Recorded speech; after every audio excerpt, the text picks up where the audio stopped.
In the golden age of Hollywood, the glamour didn't stop at the studio gates. It followed the stars and moguls home, into lavish mansions that became legends in their own right. These estates were status symbols and social hubs, brimming with architectural splendor, wild parties, and even the occasional scandal. Today, we'll journey through 15 famous mansions from Hollywood's golden age. The price of number 1 will totally surprise you. The Garden of Allah, West Hollywood, California. While Pfair hosted the elite at formal dinners, the Garden of Allah was where Hollywood went to misbehave. Located on Sunset Boulevard in West Hollywood, this estate-turned-bungalow hotel was originally the 1919 home of silent film actress Alla Nazimova. Nazimova jokingly named her home the Garden of Allah, after herself, but when she hit hard times, she built 25 Spanish-style villas around the main house and opened them in 1927 as the Garden of Allah Hotel. Almost overnight, it became Hollywood's most unconventional hotel. The garden's freewheeling reputation was well-earned. Guests and long-term residents included a who's who of 1930s, celebrity and literary circles.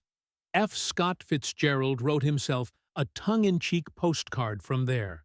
Humorist Robert Benchley swam in its pool, and icons from Greta Garbo to Humphrey Bogart and Marlene Dietrich all stayed, played, or proverbially came to call. The hotel's management didn't pry into the private and sometimes public activities of its unconventional patrons, which made it a playground for love affairs and creative debauchery that the press politely ignored. Columnist Lucius Beebe, a frequent resident, described life at the garden as endless chaos. Nothing interrupted the continual tumult that was life at the Garden of Allah. Now and then, the men in white came with a van and took somebody away, or bankruptcy or divorce, or even jail claimed a participant. Nobody paid any mind. In other words, anything could happen, and did. The estate's swimming pool was rumored to be shaped like the Black Sea in homage to Nazimova's Russian homeland. By the 1950s, Hollywood's tastes grew more conservative, and the party at the Garden of Allah wound down. The aging property was sold and demolished in 1959, paved over for a bank and strip mall, an ignoble end for what one writer called Hollywood's, and thus America's, most unconventional hotel.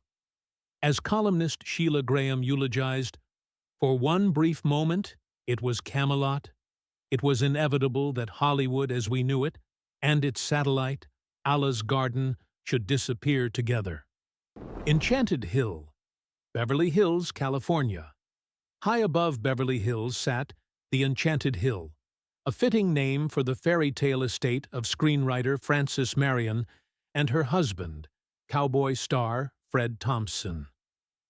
In 1926, architect Wallace Neff was commissioned to design the Hollywood house to top them all. And Neff delivered. Enchanted Hill was a romantic Spanish colonial revival mansion crowning one of the city's tallest ridges. It featured tiled courtyards, a massive swimming pool, stables, and riding trails. Golden Age actress Greta Garbo, their neighbor, purportedly coined the name Enchanted Hill after being charmed by the site's beauty. The estate truly was Moviedom's ultimate showplace, a fairy tale residence come to life. For a decade, Marian and Thompson played host to lavish parties here, embodying Hollywood royalty. Tragically, their enchanted life was cut short. In later years, the property changed hands and fell quiet. Fast forward to 1997, when billionaire Paul Allen purchased the long-vacant 120-acre tract for $20 million. In a move that dismayed preservationists, he razed the old mansion to develop a modern mega-compound. Allen's plans never materialized, and the hilltop remained mostly empty grassland. taming the rough canyon landscape with pristine stretches of grass. As one reporter wrote, easy to see how it earned the nickname Enchanted Hill. In 2021, after Allen's passing, this prized piece of Beverly Crest land sold for $65 million, a far cry from its earlier $150 million listing, but still testament to the site's value.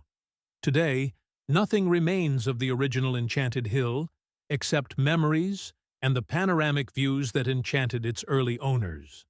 Falcon Lair, Benedict Canyon, Los Angeles. No tour of Golden Age mansions would be complete without Rudolph Valentino's legendary home, Falcon Lair. Perched high above Benedict Canyon, this Spanish colonial revival mansion was the beloved refuge of Hollywood's original Latin lover. Valentino acquired the 4-acre estate in 1925 for $175,000, naming it after a film project, The Hooded Falcon, that never saw the light of day. He filled Falcon Lair with European antiques, rich tapestries, and even kept a stable of Arabian horses on site. One guest, playwright George S. Kaufman, quipped that he liked living there because it reminds me of Hollywood. Valentino spared no expense personalizing his home. The 16-room villa had 3 master bedrooms, a library, and garages with a gasoline pump, plus a 9-foot-high wall Valentino built around the property to keep out throngs of adoring fans. According to Valentino's friends, he even asked that the estate's new retaining wall look like a fort. Inside, Falcon Lair was a masculine man cave full of swords, suits of armor, and lack of the lighter fripperies of female touch, as one account put it. Valentino himself said, "The location was just what I wanted. The name I selected myself. The living room furnishings are red because it is the color I prefer above all others." In those words, you sense how deeply this house reflected his identity and hard-won taste. Sadly, Valentino enjoyed Falcon Lair for barely a year. In August 1926, at just 31, he died suddenly of illness. His death unleashed a hysterical outpouring of grief. The Los Angeles Times described the scene in poetic terms. The long, winding road led up to the white, rough-plastered house, with its gates of Italian grillwork and its fountain where the laughing waters sang of love. Far below lay the city of Los Angeles. It was as if Valentino's life had become a legend on that hill. Falcon Lair passed through various hands over the decades, including tobacco heiress Doris Duke, who owned it for 40 years while living in reclusive privacy. By the 1990s, the house had deteriorated, and despite an attempt to restore it in the early 2000s, the project stalled. In 2006, the storied mansion was ultimately demolished. It's good to be the king. Buster Keaton's Italian Villa. Comedy legend Buster Keaton may have been known as the Great Stone Face, but his mansion was all heart and whimsy. In 1926, at the peak of his silent film fame, Keaton built a grand 10,000-square-foot Italianate villa in Beverly Hills. Designed by architect Jean Verge, the estate featured creamy stucco walls, red tile roofs, and a massive colonnaded terrace. Ever the prankster, Keaton even incorporated a bit of Hollywood lore into the home's construction. As neighbor Rudolph Valentino liked to say, "There's nothing like tile for a tango," so Keaton obliged. Keaton's villa quickly became a gathering spot for his famous friends. The guest house hosted newcomers Richard Burton and Peter O'Toole when they first arrived in L.A. Later owners read like a Hollywood billing block. Marlene Dietrich and Cary Grant each called it home for a time. Actor James Mason and his wife Pamela lived there for 4 decades, and in doing so, accidentally saved cinematic history. In the 1950s, while renovating, the masons discovered a hidden film vault on the property. Inside, they found reels of Katon's long-lost silent films, forgotten since the star's heyday. The combined value of those rediscovered films was said to exceed the value of the estate itself. The cache included a pristine print of Katon's masterpiece, The General and others, immediately recognized as cultural gems. The Katon estate, sometimes dubbed a magical Hollywood oasis, boasted other unique features: a 100-foot reflecting pool, a fountain courtyard, and even a secret projection room where Buster could tinker with his films. In later years, the property was subdivided, but thanks to preservation efforts, the main villa still stands, much altered but beloved. As one observer said touring the romantically lit grounds, "We don't like to throw the word magical around, but this place actually makes us feel deep emotions." It's a fitting tribute to a home that, like its creator, blended artistry with innovation. Greystone Mansion, Beverly Hills, California. Perched on 16 acres above Beverly Hills, Greystone Mansion looks like something out of an English mystery. This 55-room Tudor Revival palace was completed in 1928 as a gift from oil tycoon Edward L. Doheny to his son Ned Doheny. Costing over $3.1 million in 1928, Greystone was the most expensive home in California at the time. No expense was spared. It featured a 46,000-square-foot limestone manor, hidden passageways, a grand curving marble staircase, and sumptuous English gardens. The estate's sheer scale and grandeur led one author to call it the hulking, fortress-like estate looming above Beverly Hills, ever emanating overwhelming privilege and power. Yet within months of moving in, tragedy struck.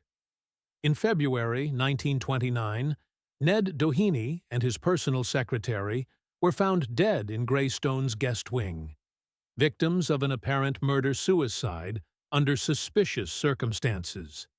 The shocking incident was whispered about for decades.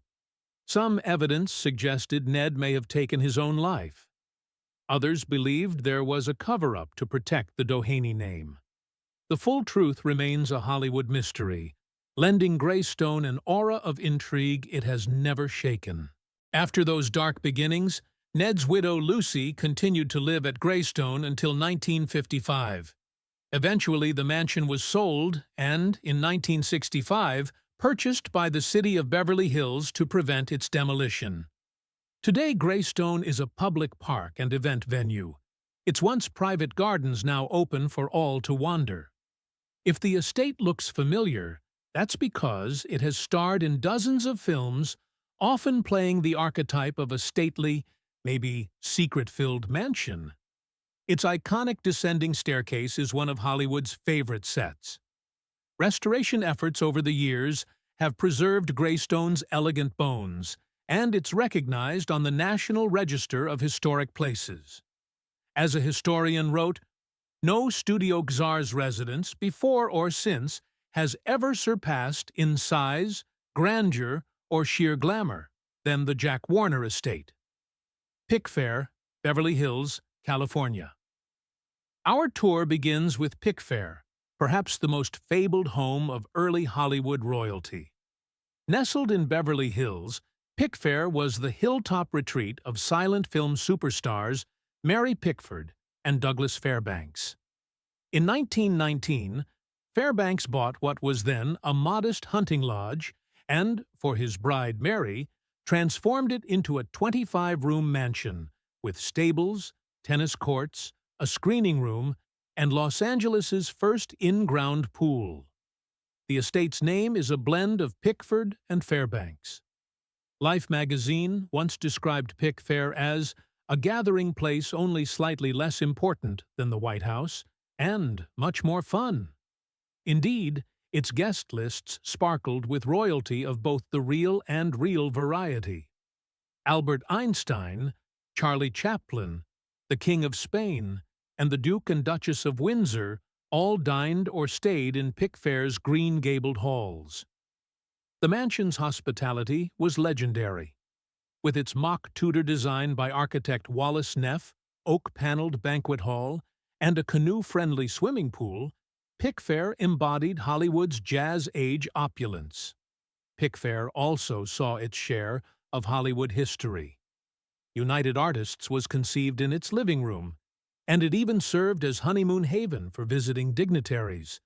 The estate originally cost the couple about $35,000 in 1919, roughly $800,000 in today's dollars, an absolute bargain given its later value as a cultural landmark.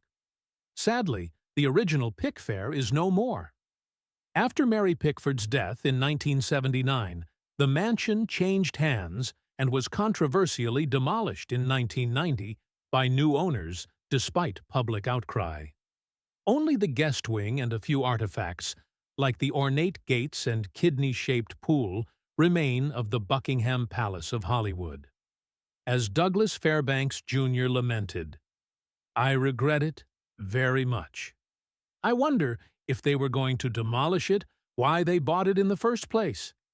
Yet the legend of Pfair lives on in every mention of Hollywood's golden age glamour. Green Acres, Beverly Hills, California.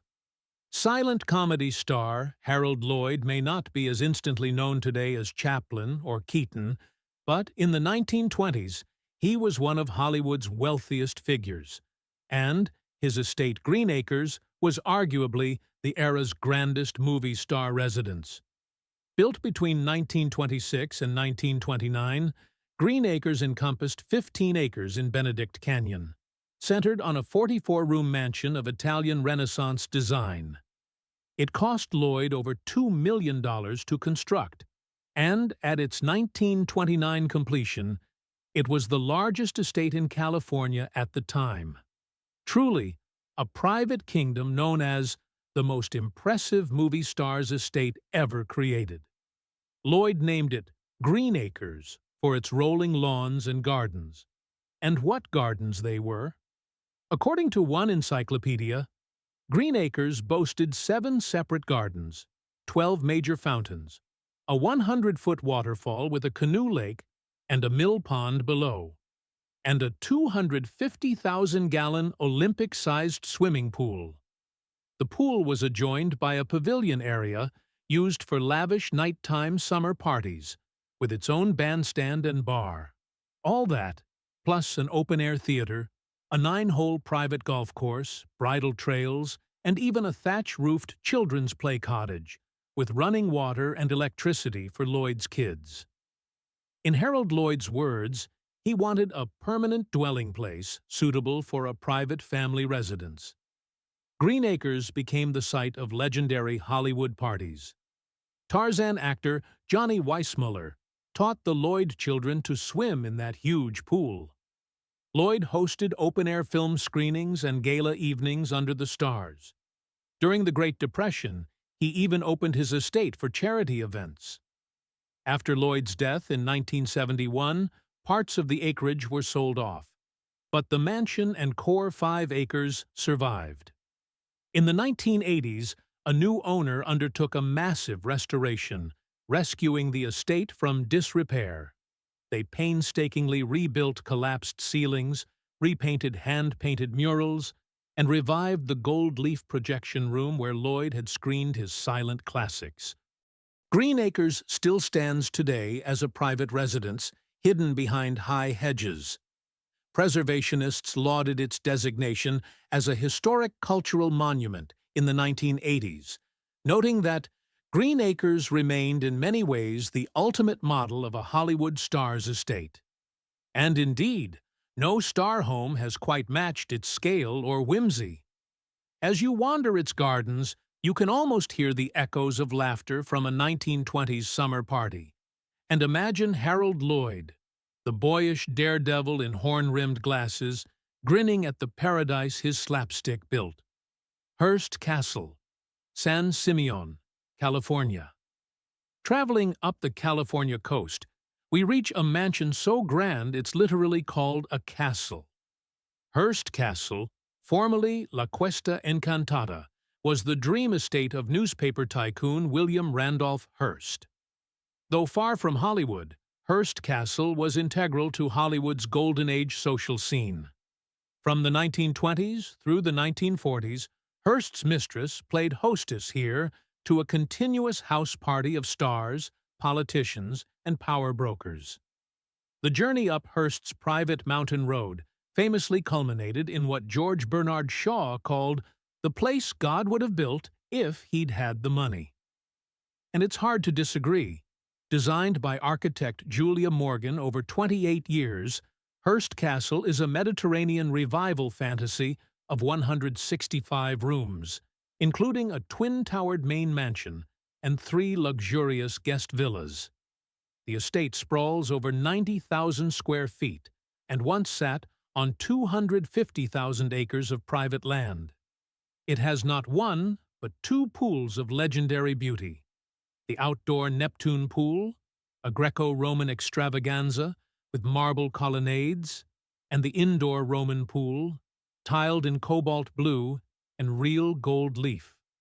The grounds boasted the world's largest private zoo of the time, tennis courts, theaters. The construction costs were astronomical. By 1947, Hearst had spent over $7 million building and furnishing this opulent playground. Hurst Castle's guest lists were the definition of Hollywood glamour. Charlie Chaplin, Clark Gable, Cary Grant, Joan Crawford, Winston Churchill. Marian Davies ensured everyone had a grand time, whether with costumed theme parties in the Assembly Hall or horseback rides along the private beaches. The castle's dining room famously mixed millionaires with movie stars over informal buffet meals. But woe to the guest who overslept. The castle's extravagance was not without critics. Some derided it as a Monte Carlo casino on top of the Rock of Gibraltar, mocking Hearst's blend of priceless European art and eclectic excess. Yet others, like Shaw, luxuriated in its wonders. During a 1933 visit, Shaw soaked in the Roman pool and quipped that Hurst Castle is the way God would have built it, if he'd had the money. That bon mot has become part of the castle's lore, capturing its mix of awe and absurdity. When Hearst fell ill in the late 1940s, he and Marian left the castle for the last time.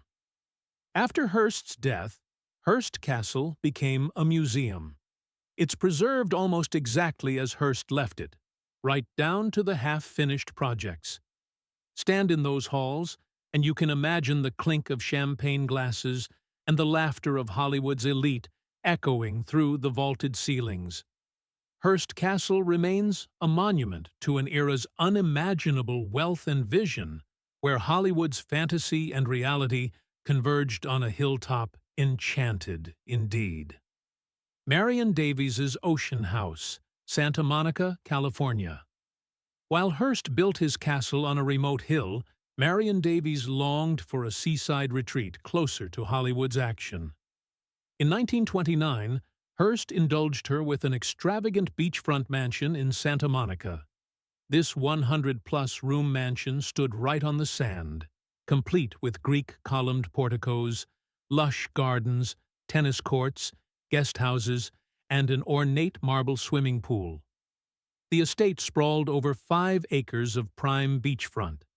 Davies, a talented actress and the life of any party, made sure this home became the place to be during the 1930s. The Santa Monica Beach House, as it was known, hosted legendary parties that rivaled even San Simeon's. At one famed costume ball, guests arrived dressed as circus performers under a big-top tent erected on the lawn. Hollywood luminaries, New York socialites, and international dignitaries mingled freely. One weekend might see Jean Harlow and William Powell dancing in the ballroom. The next could have Winston Churchill swimming in the marble pool. The house's gigantic living room/ballroom was so large, it doubled as a nightclub, complete with a stage and bar. As one account noted, Many grand Hollywood parties were held here under Marian's gracious hosting. Marian was known for her generosity and fun-loving spirit. She'd have live bands playing foxtrots on the patio and fireworks over the ocean at midnight. Architect Julia Morgan, who also designed Hurst Castle, lent her touch to parts of the estate. The main mansion itself was designed in an elegant Georgian revival style by architect William Flannery, giving it an East Coast grandeur by the Pacific. It reportedly cost over $3.5 million in the 1920s to build. During World War II, Davies opened the house to servicemen for seaside R&R, further endearing her to the public. After Hurst's death in 1951, Marian eventually sold the property. By the late 1950s, the estate's fate mirrored that of Hollywood's golden era itself. It was largely demolished in 1956, the era of its gaiety ending. For decades, only the original pool and one guest house remained, used as part of a beach club. Then, in the 2000s, a wonderful twist. The site was reborn as the Annenberg Community Beach House, a public facility that opened in 2009. In restoring Marian's guest house and pool for public use, the city of Santa Monica preserved a slice of that 1930s magic. Today, visitors can swim in the same pool where Chaplin once paddled and tour the restored guest house with its beautiful terrazzo floors. There's even a small museum exhibit with photos of Davies's star-studded parties. As you lounge by the pool, you might imagine Marian Davies herself strolling by in 1935, laughing with friends like Joan Crawford or Douglas Fairbanks, Jr. The Ocean House may be gone, but thanks to restoration efforts, its spirit literally lives on at the beach, inviting a new generation to share in a bit of Golden Age glamour by the sea. The Jack Warner Estate, The Knoll, Beverly Hills, California. If one estate could rival Pfair's fame in Hollywood's heyday, it was the Jack Warner Estate, also known as The Knoll. Built in 1937 for Jack L. Warner, the powerhouse president of Warner Brothers Studios, this 9.4-acre Beverly Hills compound became a symbol of studio-era might. Architect Roland Cote expanded a smaller house into a neo-Georgian manor of about 13,000 square feet, complete with a grand Greek-columned portico and a circular motor court fit for limousines. Interior designer William "Billy" Haynes outfitted the rooms in ultimate 1930s. Luxury, from hand-carved paneling to a screening room where Warner could show first-run prints of his films. Famed landscape architect Florence Yoke created romantic gardens and vistas, including a vast lawn that doubled as a private golf course. It even had a 9-hole golf course, a tennis court, and multiple guest houses.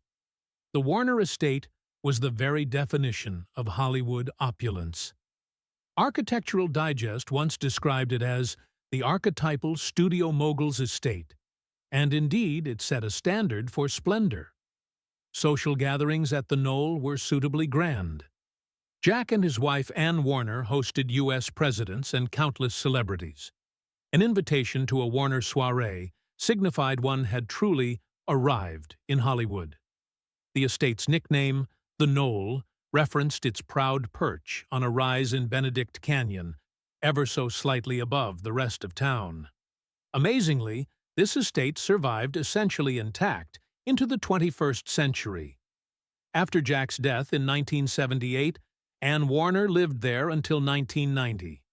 That year, media mogul David Geffen bought the property for $47.5 million. Geffen modernized systems but preserved the estate's classic character, enjoying it for 3 decades.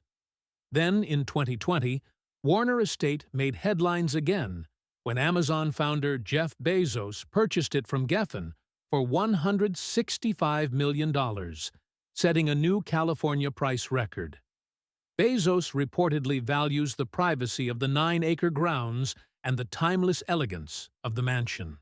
Perhaps Geoffrey Highland, author of Legendary Estates of Beverly Hills, said it best. No Studio Czar's residence, before or since, has ever surpassed in size, grandeur, or sheer glamour the Jack Warner Estate on Angelo Drive. Today, behind its security gates and tall hedges, the knoll remains a living artifact of Hollywood's golden age. In an era when many old estates have been subdivided or demolished, Jack Warner's one-time kingdom stands almost exactly as it did in 1937, a testament to a mogul who truly lived like the movies he made. Larger than life. Owlwood Estate, Holmby Hills, Los Angeles. Tucked in Holmby Hills, an exclusive enclave between Beverly Hills and Bel Air, lies an estate that has been a playground for the who's who of Hollywood since the 1930s. This is Owlwood Estate, a magnificent Italian Renaissance revival mansion completed in 1936 by architect Robert D. Farquhar. Owlwood's first owner was actually a department store heiress, Florence Quinn, who spared no expense in its old-world European details. But it was the later owners who cemented Owlwood's legend. By the 1940s, Joseph Schenck, the co-founder of 20th Century Fox, owned Owlwood and turned it into a star-studded salon. Schenck's close friend, Marilyn Monroe, was a frequent guest at his poolside parties. In 1956, Schenck sold the estate to oil baron William Keck, and in the 1960s actor Tony Curtis lived in the mansion, reveling in its 7 fireplaces and opulent rooms. Then, in a serendipitous turn, Sonny Bono and Cher attended a party at Owlwood in 1972. The couple persuaded Curtis to sell, and they moved into Owlwood, making it their marital home and embarking on a stylish redesign that landed in Architectural Digest in 1974. It was during the Cher era that the estate got its name Owlwood. A pair of resident owls in the towering trees inspired the new moniker when subsequent owners, the Mishkin family, took over in 1976. Over time, Owlwood expanded. With its creamy stucco exterior, grand entry hall, and manicured lawns, Owlwood became known as the crown jewel of Holmby Hills. Realtors often used that phrase, and indeed in 2016, it quietly shopped off-market for as high as $150 million. Owlwood has seen some drama in recent years. In 2016, it sold for $90 million to a luxury developer. And after some legal turmoils, the estate ended up selling again in 2020 for about $88 million. Through it all, the property's allure never faded. As Homes and Gardens reported, the property is known as the shining star of LA's Holmby Hills, graced by Hollywood's greats throughout its history. To stand in Owlwood's foyer is to imagine Joe Schenck greeting Marilyn in the 50s, or Cher descending its sweeping staircase in a beaded 1970s gown. It's one of the last great estates where Golden Age scandal and glamour overlap with modern mega-wealth. The owls still hoot from the old trees at dusk. Samuel Goldwin Estate, Beverly Hills, California. Producer Samuel Goldwyn epitomized Hollywood's rise from rags to riches, and his home, the Samuel Goldwyn Estate, reflects the tasteful elegance of a mogul at the height of his powers. Tucked on a quiet street in Beverly Hills, this Georgian revival mansion was built in 1934 by architects Douglas Honnold and George Vernon Russell. Clad in brick and trimmed with ivy, the house exudes East Coast refinement, with 11,000 square feet of gracious living space inside. Sam Goldwyn and his wife, actress Frances Howard, filled it with English antiques and hosted gatherings that seamlessly mixed Hollywood glitterati and high society. Marlene Dietrich, Charlie Chaplin, Clark Gable, Katharine Hepburn, Frank Capra, Ginger Rogers. Even Eleanor Roosevelt visited, evidence of Goldwin's prominence beyond film. The estate's gracious amenities included a two-story library, a screening room, and expansive grounds with rose gardens and a pool. Goldwin was a genial host. Evenings at his home might involve cocktails in a sunroom, followed by dinner for 20 in a dining hall that could seat 20 guests comfortably. After Goldwin's passing in 1974, the family kept the estate for decades. By the 2010s, however, it was one of the few Golden Age mansions still in its original family's hands. In 2015, pop superstar Taylor Swift, a known lover of vintage glamour, purchased the property from the Goldwin heirs for $25 million. Rather than modernize it beyond recognition, Swift undertook a meticulous restoration to return the home to its 1930s glory. She worked with Beverly Hills conservation experts, repairing original crown moldings, restoring the pool cabana, and even tracking down period-appropriate chandeliers. In 2017, her efforts paid off when the city of Beverly Hills designated the Goldwin Estate a historic landmark, protecting it forever. "I think this is a true community gem," declared the Beverly Hills mayor in thanks to Swift, "and I'm so thrilled that this will be landmarked and preserved." Indeed, how often does a 1930s Hollywood mansion get lovingly preserved by a 21st-century music icon?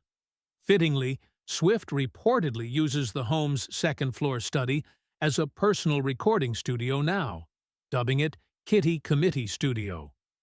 So, once again, creativity flows within Goldwin's walls. The estate, now nearly 90 years old, thus bridges Hollywood's past and present in a uniquely charming way.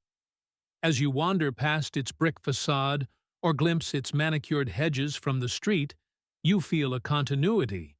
The same house that welcomed Chaplin for cocktails now hosts Grammy-winning songwriting sessions. The Goldwin Estate's story is still being written, proof that with care, Hollywood's heritage can thrive in modern times. Mullholland Farm, Hollywood Hills, Los Angeles. High in the Hollywood Hills, along a winding dirt section of Mullholland Drive, there once stood a ranch that witnessed some of Tinseltown's wildest tales. This was Mullholland Farm, the private domain of swashbuckling screen idol Errol Flynn. Flynn purchased 11 acres of hillside in the late 1930s and built a home that was part country retreat, part bachelor pad of ill repute. The main house was a rambling two-story lodge with a stone facade and ranch-style touches. But any quaintness ended at the front door, as Flynn reportedly outfitted the interior with an eye toward very adult recreation. Hollywood lore about Mullholland Farm is legendary. Flynn allegedly had secret passageways and peepholes installed throughout the house. One hidden crawl space above a guest bedroom supposedly let him spy through a two-way mirror at whoever was inside.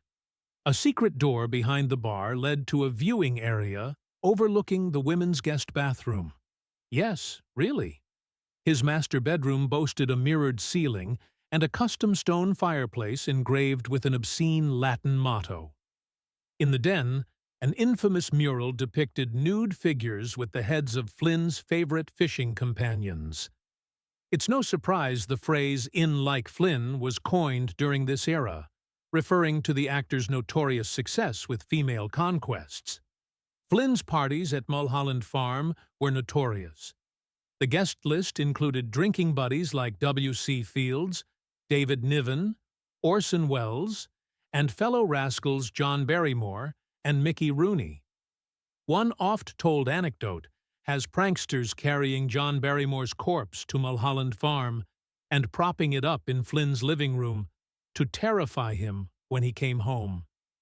Flynn himself recounted in his autobiography how he walked in and let out a delirious scream on finding his dead friend sitting there. Fact or fiction, it captures the outrageous atmosphere of Mullholland nights. Yet beyond the debauchery, Mullholland Farm truly was a working ranch at times. Flynn kept horses, planted orchards, and built 8 guest cabins and tennis courts, envisioning a kind of mountain hideaway for Hollywood pals. Through the 1940s, it was equal parts hedonistic playground and rustic escape from studio life. By 1953, facing tax troubles and ex-wife's alimony, Flynn sold the property and left for Europe. In later years, gospel singer Stuart Hamblin lived there quietly. And in 1980, pop star Rick Nelson bought the home, only to find it allegedly haunted by Errol's ghost. The old house caught fire and was ultimately demolished in the late 1980s, and a new mansion now sits on part of the land.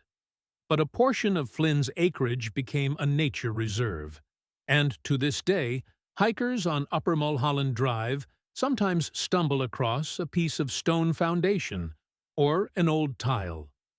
Mullholland Farm may not have been a palace like San Simeon or a social hub like Pfair, but it earned its place in Hollywood lore through sheer personality. It was the house of scandal, in an era when studios kept stars' private lives under wraps. Here, Errol Flynn lived by his own rules. As he once said, "I intend to live the first half of my life. I don't care about the rest." His Mullholland adventures ensured that he did just that, and the phrase, "in like Flynn," remains part of the American lexicon. Today, we can only imagine the raucous laughter echoing through those canyon nights, and be thankful some walls can't talk.